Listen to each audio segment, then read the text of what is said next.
Bonjour à tous, on prend la direction d'Auteuil ce samedi pour notre Quintet Flash. Ce sera l'occasion du prix Prince des Coins.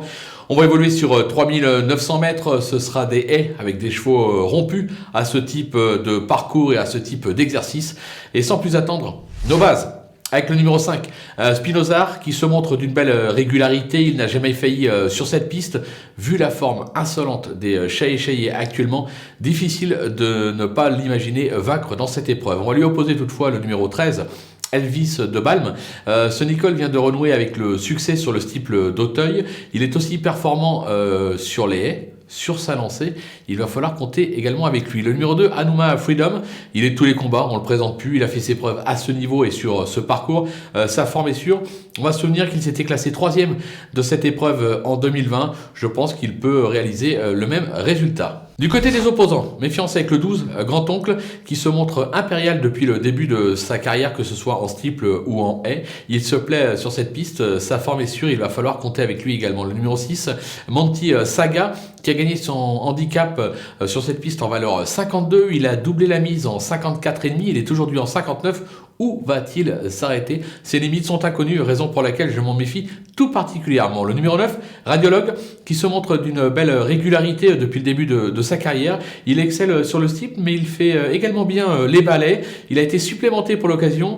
On s'en méfie tout de même, c'est un Lenders, attention à lui. Le coup de poker, ce sera le numéro 15, Foreign Flower, qui vient de décevoir à ce niveau sur l'hippodrome de Compiègne, mais jugé sur ses performances passées, je me dis qu'il a largement la pointure d'un tel lot et qu'il est capable de profiter de cet engagement pour se réhabiliter et faire afficher une cote. Il faudra s'en méfier. S'il y avait un cheval à jouer gagnant placé dans cette épreuve, ce sera celui-là. Les outsiders avec le numéro 14, Claude Sion, qui vient de surprendre sur ce parcours, deuxième à 40 contre 1. Il reste toutefois assez inconstant dans ses résultats, mais décidé et surtout avec un entourage assez confiant, je le garde quand même assez haut dans ma sélection. Le numéro 16, Brother Bernard, qui vient de renouer avec le succès dans un handicap pour sa rentrée, c'était au Touquet. Il s'est souvent bien comporté sur le parcours du jour. Maintenant, Marcel Roland n'a pas caché que le cheval avait été assassiné au poids, 3,5 kg pour un petit handicap de 18 000 euros au Touquet. Difficile à avaler, raison pour laquelle il n'y croit pas trop, mais je m'en méfie. Le numéro 4, Ding Dang Dong, qui vient de renouer avec le succès sur l'hippodrome de Vichy. Il a triomphé sur ce parcours, mais cela date, c'était en 2018. Je le préfère nettement sur les tracés coulants, mais la course est ouverte pour les places, donc on s'en méfie, comme l'As Goldanen, qui retrouve le parcours de son dernier succès, c'était dans le prix Will Risk, très important, une très importante épreuve, pardon.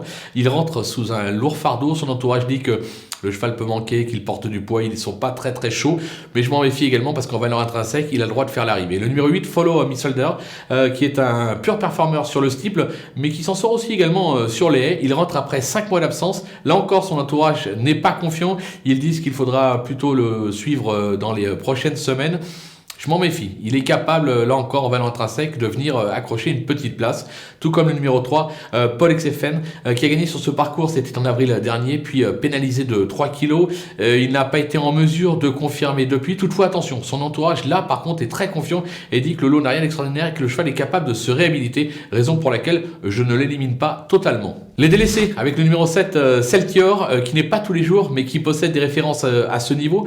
Il a en revanche toujours échoué en 5 tentatives sur ce parcours. Alors c'est plus pour une petite place, mais je l'ai écarté parce que son mentor dit le cheval n'est pas prêt, il rentre, il va avoir besoin de courir, vous pouvez l'écarter, on va lui faire confiance. Le numéro 10, Maguarty, qui s'est placé à ce niveau en haie sur l'hippodrome de Clairefontaine, mais qui reste toutefois plus compétitif sur le steeple.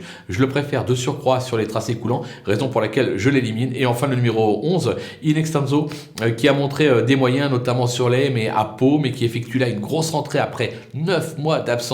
Là, je pense franchement qu'il va manquer pour finir, raison pour laquelle je ne le retiens pas. Voilà, on a fait le tour de cette superbe épreuve. On va se quitter avec ma sélection et mes conseils de jeu.